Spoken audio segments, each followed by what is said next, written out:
โอเค สวัสดีครับนักเรียนทุกคนนะครับวันนี้นะครับก็มาพบกับคุณครูพมรเมธเราหาวิรุณกุลนะครับวันนี้เราจะทำการเรียนเรื่องเลขยกกำลังกันนะครับเรื่องเลขยกกำลังเนี่ยนะครับมันจะอยู่ในหลักสูตรใหม่ของเรานะครับม .1 ก็จะได้เรียนแล้วก็นักเรียนก็จะได้เรียนอีกทีตอนม .5 เพราะฉะนั้นคลิปนี้นะครับม .1 สามารถเรียนได้แล้วก็ม .5 สามารถดูเพื่อทบทวนเป็นความรู้พื้นฐานของตัวเองได้นะครับ โอเค ถ้าพร้อมแล้วนะครับ เริ่มเลยนะครับนักเรียน เอาล่ะ ก่อนจะเข้าสู่บทเรียนนะครับ ขอพูดถึงนิดนึงแล้วกันเนาะจริงๆในชีวิตประจำวันของเรานะครับ ในชีวิตจริงของบนโลกเราเนี่ย เรามีคณิตศาสตร์อยู่รอบตัวมากมายนะครับ เลขยกกำลังก็เป็นส่วนหนึ่งนะครับที่อยู่รอบตัวของมนุษย์ แต่ว่าเราอาจจะยังไม่ค่อยเห็นมันชัดเจนนะครับ เดี๋ยววันนี้จะยกตัวอย่างให้เห็นภาพเนาะอ่ะตัวนี้เลยนะครับ เริ่มต้นจากตัวนี้ก่อนเลยนะครับ นักเรียนรู้จักไหมครับว่าตัวนี้คืออะไรนะครับนี่คือสิ่งมีชีวิตจำพวกหนึ่งครับที่อาศัยอยู่ในร่างกายมนุษย์นะครับมันมีชื่อน่ารักของมันว่า Escherichia coli นะครับหรือ E. coli นั่นเองนะครับ E. coli เนี่ยมันก็คือแบคทีเรียชนิดหนึ่งนะครับเป็นแบคทีเรียที่อาศัยอยู่ในลำไส้ใหญ่ของมนุษย์และก็สัตว์นะครับทั้งมนุษย์และสัตว์จะมี Escherichia coli อยู่ในลำไส้เสมอนะครับเจ้าแบคทีเรียชนิดนี้มันมีความสำคัญยังไงครับมันนะครับทำให้เรานะครับเกิดอาการถ่ายเหลวนะครับหรือท้องเสียนะครับคือไม่ได้หมายความว่ามันอยู่ในร่างกายมนุษย์ไม่ได้นะมันก็ควรจะมีอยู่ในร่างกายมนุษย์นี่แหละครับนักเรียนเพียงแต่ว่าต้องอยู่ในจำนวนที่เหมาะสมนะครับอยู่ในจำนวนที่เหมาะสมแล้วก็สมดุลกับร่างกายนะครับถ้านักเรียนมีมากเกินไปนะครับมันจะทำให้นักเรียนเกิดอาการท้องร่วงหรือท้องเสียนั่นเองนะครับท้องเสียอย่างรุนแรงเนาะนะครับแต่ทั้งนี้ทั้งนั้นครับโดยสภาพปกติแล้วเนี่ยมันอยู่ในร่างกายของเราเราก็มีการถ่ายเหลวบ้างในบางครั้งเลยนะครับแต่อาการมันจะไม่ค่อยรุนแรงนะครับถ้าที่อาการของเราไม่ค่อยรุนแรงเนี่ยเป็นเพราะว่าเรามีภูมิต้านทานนะครับเราก็เลยแข็งแรงไม่เป็นอะไรนะครับโอเคข้ามเรื่องนี้ไปนะครับมาดูดีกว่าว่ามันเกี่ยวข้องกับคณิตศาสตร์ยังไงนะครับในอุณหภูมิร่างกายปกติของเราครับ37องศาเซลเซียสเนี่ยคืออุณหภูมิร่างกายปกติของเรานะครับมีการศึกษามาพบว่าเจ้าตัว E. coli ตัวนี้นะครับมันจะทำการแบ่งเซลล์เพื่อเพิ่มจำนวนของมันนะครับทุกๆ20นาทีโดยเฉลี่ยนะครับโดยเฉลี่ยแล้วทุกๆ20นาทีเนี่ยมันจะมีการเพิ่มจำนวนตัวของมันเองนะครับเพิ่มยังไงครับนักเรียนเพื่อเห็นภาพนะครับนักเรียนนึกตามนะถ้าตอนแรกเรามี E. coli อยู่1ตัวในร่างกายของเรานะครับเมื่อเวลาผ่านไป20นาทีไอ้1ตัวเนี้ยมันก็จะแบ่งเซลล์ของมันกลายเป็น2ตัวถูกไหมครับพอผ่านไป20นาทีปุ๊บกลายเป็น2ตัวปุ๊บนะครับเจ้า2ตัวที่เรามีอยู่ตอนนี้มันก็รอเวลาอีก20นาทีเพื่อทำการแบ่งเซลล์จาก2ตัวกลายเป็น4ตัวนะครับจาก2ตัวกลายเป็น4ตัวลองนึกภาพตามนะเพราะว่าตัวหนึ่งมันแบ่งได้2ตัวถูกไหมเพราะฉะนั้นตัวแรกก็แบ่งได้2ตัวที่2ก็แบ่งได้2นะครับกลายเป็น4ตัวและตอนนี้นะครับแล้วมันก็จะเป็นอย่างเงี้ยไปเรื่อยๆครับในทุกๆ20นาทีด้วยกันนะครับเดี๋ยวเราจะมาทำเป็นแบบรูปนะครับทำเป็นแบบรูปเพื่อให้เห็นว่าไอ้เจ้าตัวอีโคไลเนี่ยมันแบ่งตัวยังไงนะครับเริ่มต้นนะครับก็จะมีอยู่เซลล์เดียวแบบนี้ถูกไหมเริ่มต้นมีอยู่เซลล์เดียวนะครับแล้วผ่านไป20นาทีมันก็จะแบ่งเป็น2เซลล์แบบนี้นะครับเจ้าตัวนี้แบ่งร่างออกมาได้เป็น2ก้อนนี้นะครับแล้วเจ้า2ก้อนนี้เนี่ยก็รอเวลาครับเพื่อให้มันผ่านไปอีก20นาทีโอเคไหมครับมันรอเวลาเพื่อให้มันแบ่งตัวผ่านไปอีก20นาทีแบ่งตัวออกมาเป็น4เซลล์นะครับเพราะว่าตัวนี้แบ่งได้ออกมาเป็น2เซลล์ก็คือเป็น2เซลล์นี้เนาะตัวนี้ก็จะแบ่งได้อีก2เซลล์ก็คือเป็น2เซลล์นี้เนาะซึ่งตอนนี้ผ่านมา40นาทีแล้วก็จะแบ่งได้เป็น4เซลล์นะครับทีนี้ก็รอไปอีก20นาทีครับ4เซลล์นี้ก็จะมีการแบ่งตัวมาอีกนะครับแบ่งตัวเพิ่มขึ้นไปอีกนะครับแต่ละเซลล์ก็จะแบ่งเพิ่มได้เป็น2เซลล์นะครับก้อนนี้ก็จะแบ่งได้2ก้อนนี้นะครับก้อนนี้ก็จะแบ่งได้2ก้อนนี้ก้อนนี้ก็จะแบ่งได้2ก้อนนี้ก้อนนี้ก็จะแบ่งได้2ก้อนนี้ครับซึ่ง4ก้อนแบ่งออกมาเป็นก้อนละ2ก้อนถูกไหมก้อนหนึ่งแบ่งได้2ก้อนเพราะฉะนั้นมี4ก้อนก็จะแบ่งได้เป็น8ก้อนด้วยกันนะครับซึ่งตอนนี้เราก็จะมี8เซลล์นะครับเมื่อเวลาผ่านไป60นาทีเนาะทีนี้ครับถ้าเวลาผ่านไปมากๆล่ะ ครูจะทำการหาจำนวนอีคอไลยังไงนะครับเราก็เลยค้นพบความสัมพันธ์หนึ่งครับพบว่านี่จาก1มันเพิ่มไป2นะจาก2มันเพิ่มไป4นะจาก4มันเพิ่มไปเป็น8นะเพราะฉะนั้นตัดจาก8ก็ต้องเพิ่มไปเป็น16จาก16เพิ่มไปเป็น32มันจะเพิ่มทีละ2เท่า2เท่า2เท่า2เท่าอย่างนี้ไปเรื่อยๆถูกไหมครับมันคือการคูณ2เข้าไปทุกครั้งที่มันผ่านไปก็จะคูณ2เข้าไปทีละ1คูณ2เข้าไปทีละ1คูณ2เข้าไปทีละ1ถูกไหมครับก็เลยเขียนอยู่ในรูปของยกกำลังของ2ได้นะครับโดยแผนภาพนี้นะครับถ้าเราให้จำนวนเซลล์แบคทีเรียของเรานะครับเป็นตัวแปร y นะครับก็คือมี y ตัวนั่นแหละเมื่อระยะเวลาผ่านไป t นาทีนะครับจำนวนเซลล์แบคทีเรียของเราครับก็จะสามารถคำนวณได้ดังสูตรนี้ครับคือ y เท่ากับ2กำลัง x เมื่อ x ของเราคือ t ส่วน20นะครับนั่นเองนะครับทีนี้ไอ้คำว่า y เท่ากับ2กำลัง x เนี่ยมันคืออะไรครับนักเรียนวันนี้นะครับเราจะมาทำการศึกษาด้วยกันครับว่าไอ้2กำลัง x ตัวเนี้ยมันมีความหมายว่าอย่างไรนะครับถ้าพร้อมแล้วจะไปหน้าต่อไปแล้วนะครับใครฟังไม่ทันกดกอเทปซ้ำได้นะครับนักเรียนไปต่อนะครับโอเคนะครับวันนี้นะครับก็จะมาศึกษาเรื่องเกี่ยวกับความหมายของเลขยกกำลังกันนะครับโอเคเริ่มเลยนะครับอันแรกเราจะทำความรู้จักบทนิยามเกี่ยวกับเลขยกกำลังกันก่อนนะครับบทนิยามที่เกี่ยวกับเลขยกกำลังนะครับเขาบอกว่าถ้า a แทนจำนวนใดนะครับและ n แทนจำนวนเต็มบวกแล้วนะครับ a ยกกำลัง n หรือที่เรียกสั้นๆว่า a กำลัง n เนี่ยจะเขียนแทนด้วย a แล้วก็ห้อย n ไว้ข้างบนนะครับหรือภาษาอังกฤษเรียกว่า superscript นะครับห้อย n ไว้ข้างบนแบบนี้นะครับมันจะมีความหมายว่ามี a ของเราครับคูณกันอยู่ทั้งหมด n ตัวด้วยกันนะครับ a คูณกัน n ตัวนะครับเน้นนะครับคำว่าตัวนะไม่ใช้คำว่าครั้งนะครับในประถมถ้าเกิดนักเรียนเรียนคำว่าครั้งมานะครับให้โยนทิ้งไปได้เลยนะครับมันไม่ใช่การคูณกัน n ครั้งนะครับมันคือการคูณกัน n ตัวครับมี a คูณกันอยู่ n ตัวนะโดยนะครับเราจะเรียก a กำลัง n ตัวเนี้ยว่าเลขยกกำลังครับที่มีฐานเป็น a และมี n เป็นเลขชี้กำลังนะครับ a กำลัง n ตัวนี้นะ a ตัวเนี้ยเราจะเรียกว่าฐานนะครับฐานของเลขยกกำลัง n ตัวนี้เราจะเรียกว่าเลขชี้กำลังครับโอเคนะถ้าเป็นภาษาอังกฤษนิดนึง a ก็คือเป็นฐานเนาะฐานก็คือ base นะครับ n เป็นเลขชี้กำลังนะครับ n ตัวนี้เขาก็จะเรียกว่า exponent นะครับโอเคนะไปสไลด์ต่อไปเลยครับใครไม่ทันกอเทปเอานะครับนักเรียนมาดูตัวอย่างกันนะครับตัวอย่างบอกว่าให้ระบุเลขฐานนะครับให้ระบุฐานและเลขชี้กำลังของจำนวนเลขยกกำลังต่อไปนี้นะครับพร้อมบอกว่าเลขยกกำลังต่อไปนี้แทนจำนวนใดนะครับก็คือให้หาค่าของเลขยกกำลังนั่นเองนะครับ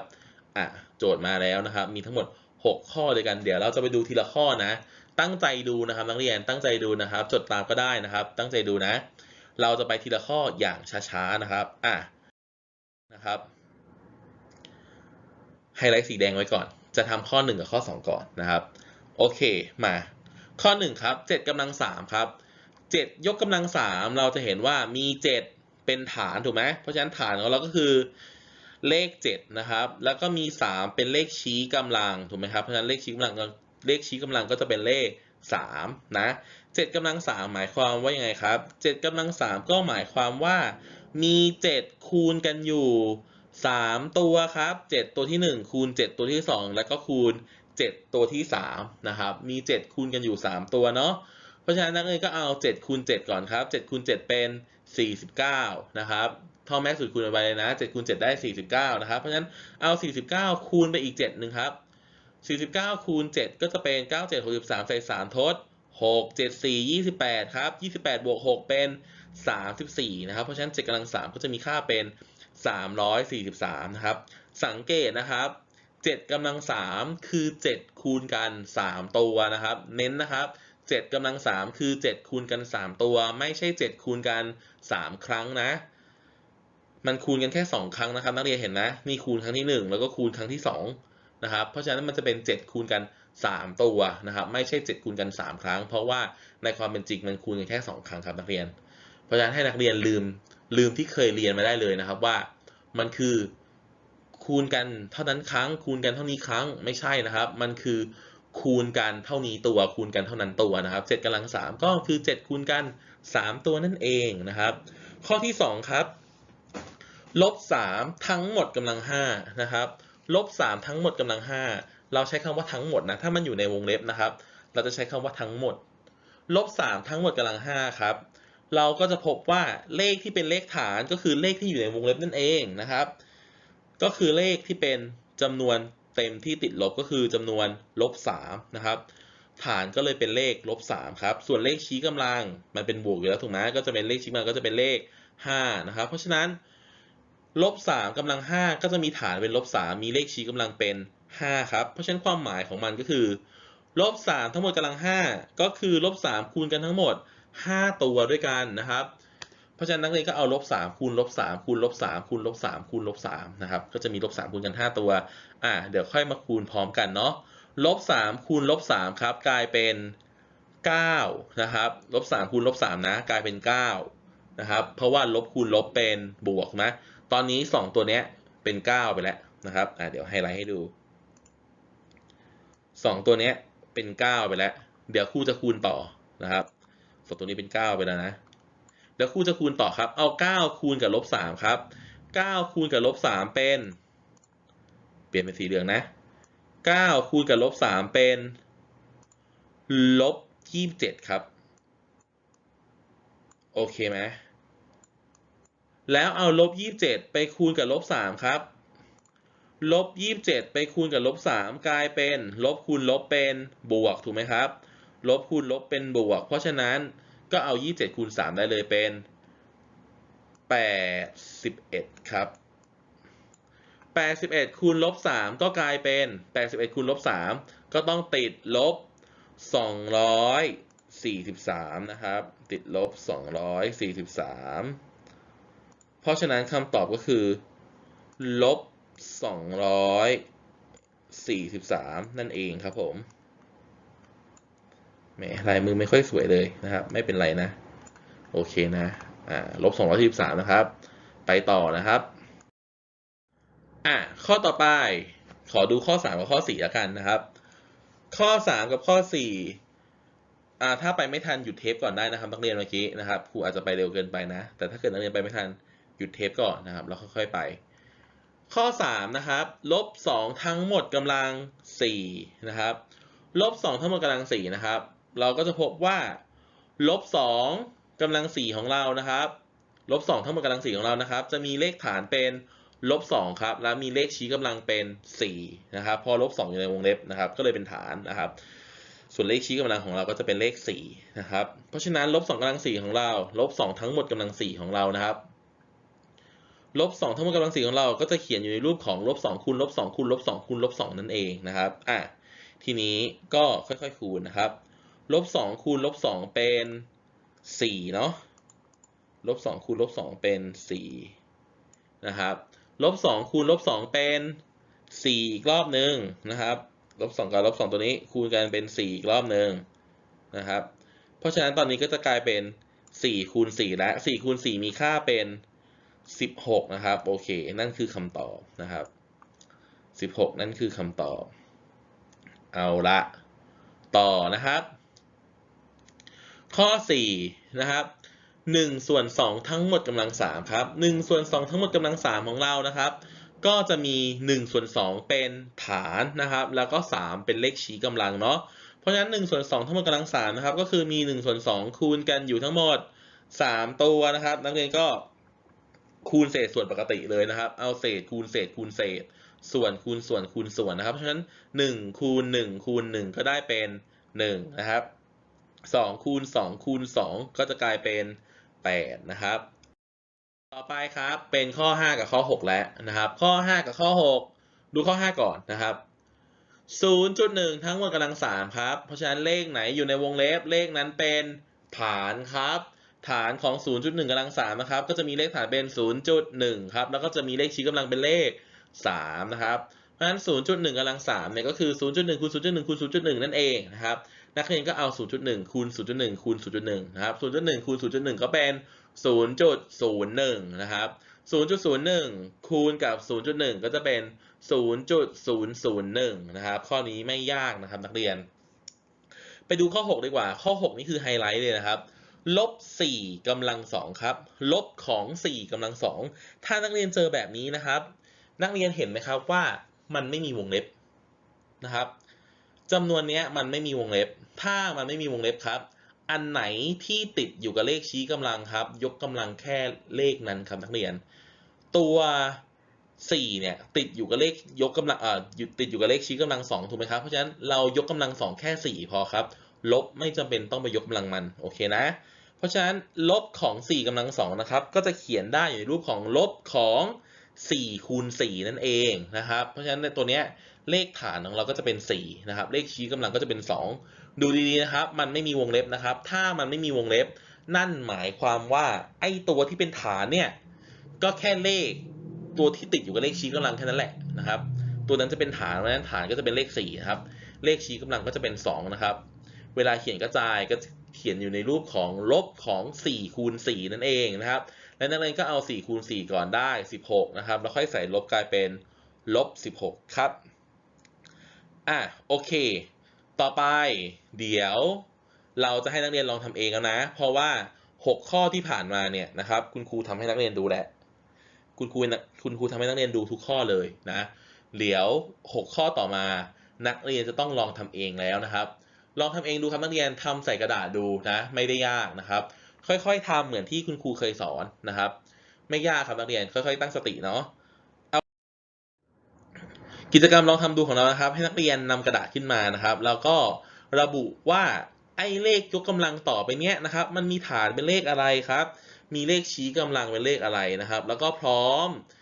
หาว่าไอ้จำนวนเลขยกกำลังต่อไปเนี้ยมันแทนจำนวนใดอยู่ก็คือหาค่าของเลขยกกำลังนั่นเองนะครับไม่ยากนะครับเพราะฉะนั้นคุณครูให้เวลาแค่6นาทีพอไหม6นาทีเยอะไปใช่ไหมงั้นขอแค่4นาทีพอเริ่มครับจับเวลา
โอเคนะครับนักเรียนเหลืออีก1 นาทีนะเร่งมือนะครับไม่ได้ยากนะครับนักเรียนถ้านักเรียนทำตามนะครับมันไม่ยากเลยนะคูณเลขไวๆ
โอเค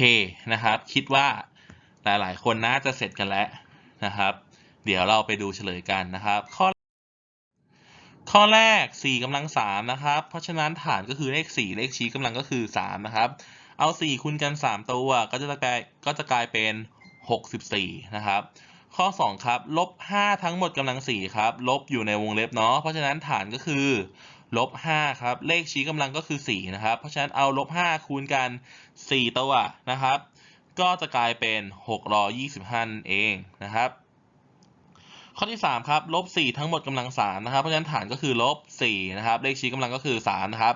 ก็จะแทนจำนวนลบ64นั่นเองนะครับข้อ4ครับเศษ2ส่วน3ทั้งหมดกำลัง4นะครับเพราะฉะนั้นฐานก็จะเป็น